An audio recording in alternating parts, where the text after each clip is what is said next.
Hi, welcome back to Happily in the Middle. Thanks for joining me here today. If you're new here, thank you so much for checking out my channel. My name is Krista. I am a middle school teacher and I love teaching middle school. I currently teach 6th grade Read 180, and last year I did teach 5th grade Read 180. I've previously taught 9th grade English, I've taught 7th and 8th grade English, so I've kind of taught like all over middle school, but I love the 6th and 7th grade. They're just so much fun. Middle school kids just make me so happy because honestly, I think it's because in a lot of ways I'm just into a lot of the same things as them, like young adult fiction, and I just get excited about that. And sometimes I find out that we even watch the same TV show. I don't know, what can you do? So today I want to share with you, and I think this is a lot for myself. I want to share with you just 5 tips for going back to teaching after maternity leave.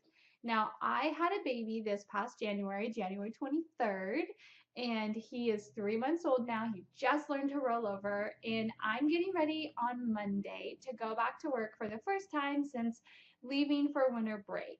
I did come back for 2 staff training days in January, but then when the kids started back that Monday, I didn't go back. They had the substitute teacher who was there while I was gone. In a celebration, is that the right word? In remembrance of my maternity leave, I wanted to make this video for you, but also for me, just to help focus myself as I go back into the classroom returning from maternity leave. So, 5 tips. I'll give them to you really quick. So if you want to stick around and hear about them, you can. So my first tip, number 1, is be gracious with yourself. Number 2, get organized. 3, leave your work at school. That is super hard as a teacher to do. Number 4 is meal prep. And 5, this last one, is make sure you have a conversation with your administration before you return from maternity leave. So let's get back into it. So my tip number 1 is be gracious with yourself. It is so hard. Those first few days and even first few weeks you come back from maternity leave. You will probably cry thinking about going back to work. I've already cried twice, maybe 3 times. You will probably cry thinking about going back to work. You'll cry the morning of. You'll probably cry when you do drop off wherever you send your baby for daycare, and you will probably cry throughout the day. And that's normal. It's so hard to leave your baby, but just be gracious with yourself. Just know it's totally normal. It's okay, and you're going to get through it. So have tissues ready. Accept all the hugs that people give to you. It's okay. You're going to make it. Tip number 2, get organized. Now, this looks different for everybody. So for me, what I do is I try and pack as much as I can the night before. So pack your lunch the night before. Pull out the clothes that you're going to wear. Pull out your baby's clothes if you have to get them dressed. I have to get them dressed before they go to daycare. Pull out their clothes. Have everything ready. Have the diaper bag packed and stocked if you have to drop it off with your baby. Make sure you've washed all of the bottles. You have them all prepped for the next day. Just get everything you can done the night before so you're not thinking about it or doing it in the morning. This is hard for me because I'm normally an early morning shower person, but if you can shower the night before, blow dry your hair so that way you have less to do in the morning because you just never know what's going to happen. Baby might poop all over you or spit up all over you. Who knows? So just expect that's going to be a little chaotic in the morning and just do as much as you can the night before. And eventually you're going to just create a routine. So I actually had 2 sets of bottles I used for pumping, those Medela bottles that I had with my breast pump. And so I would pump into one set and drop it off at daycare, pick up the dirty set, bring it home, wash it, dry them, put them back in my pump bag, and then I would just do that cycle over and over. And it actually worked out really easy. Also, make sure your pump bag is packed, and that's super important because you don't want to forget anything that you really need. Number 3, leave your work at school. I know that this is really hard, especially when you're like new into the teaching profession because you are learning so much as you are building your plane of teaching and flying it at the same time.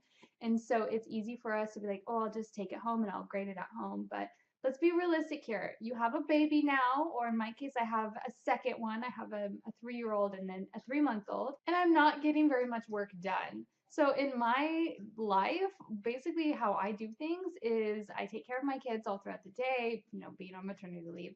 So I imagine I'm going to be going to work, taking care of my kids throughout the evening, putting them to bed, and then when they're in their bed, I'm going to be picking up the house, cleaning up things, chopping fruits and vegetables so that they're ready in the refrigerator to go. So that way I'm not tempted to just like eat French fries all the time. I love French fries. But I just try and get as much done as I can, and I'll like sweep the floor or clean the dishes, whatever I need to do at nighttime when I don't have the baby crying because he just really wants to be held all the time. And I don't have a toddler at my heels. And so I just try and do that all at night. And what I found is that I honestly don't have time to do stuff unless I'm going to stay up until midnight or 1 every night, but I nurse my baby and he's nursing in the nighttime. So I really have to try and protect that sleep, what little sleep I get. And so you might find yourself wanting to take work home on the weekends. And if you do, then go ahead and do it, but set a timer for yourself and limit that time because you have a family now or a growing family like I do. And you really want to protect that family time and celebrate that time together. Number 4, meal prep.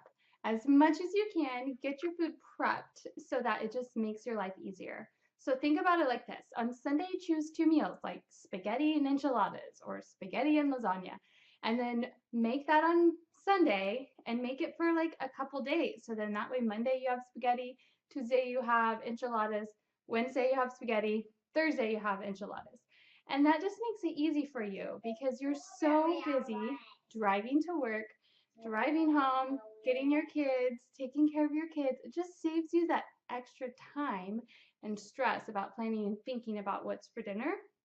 Also, it makes it really easy for you to plan your lunches as well. So you could do leftovers in your lunches, or you could just like plan and make your lunches on Sunday and just have everything all done and ready. If you have kids that are older, like I have a 3-year-old, you can invite them to come help you cook in the kitchen. It's really fun. He has a little apron, he stands on a chair, and then I give him really simple tasks to do. Sometimes it does make it take longer, but I use it as an opportunity to spend time with him. And I'll put my baby in the little bouncer, and then when I'm cooking, I'll talk to him, and he just like laughs and giggles, and it's really sweet. So I just try and use the time that I can to get as much done as I can to save time for the rest of the week. Tip number 5. Before you go back to work, make sure that you talk to your admin. This is super important so that they understand what's important to you as a mother or a parent coming back from your maternity leave. Things might have changed for you where previously you were able to and willing to do all kinds of after school activities, you were signing up to do extra obligations or extra duty at school, but now you might be cutting back on that because you need to spend time taking care of your family. Now, for me, I do nurse my baby, and so I will be pumping at work. So I had to have a conversation with my principal about where I'm going to pump, what time I'm going to pump, how much time I actually need to pump. I needed to make sure that I talked to the principal about duty and assignments like that, like noon duty. If I'm pumping at lunch, do I reasonably have time to go out and do the noon duty? Is there an alternative way I can do my duty that doesn't interfere with my pumping schedule? Now, it's also really important that you maybe even talk to your union rep or look at the laws in your state because my state laws about being able to pump milk at work supersede my union contract. And so if I needed to, which I didn't because I had a very understanding and flexible principal, I could have pulled out the California state law that allows me to pump at work with reasonable accommodations and a reasonable amount of time to do that as well.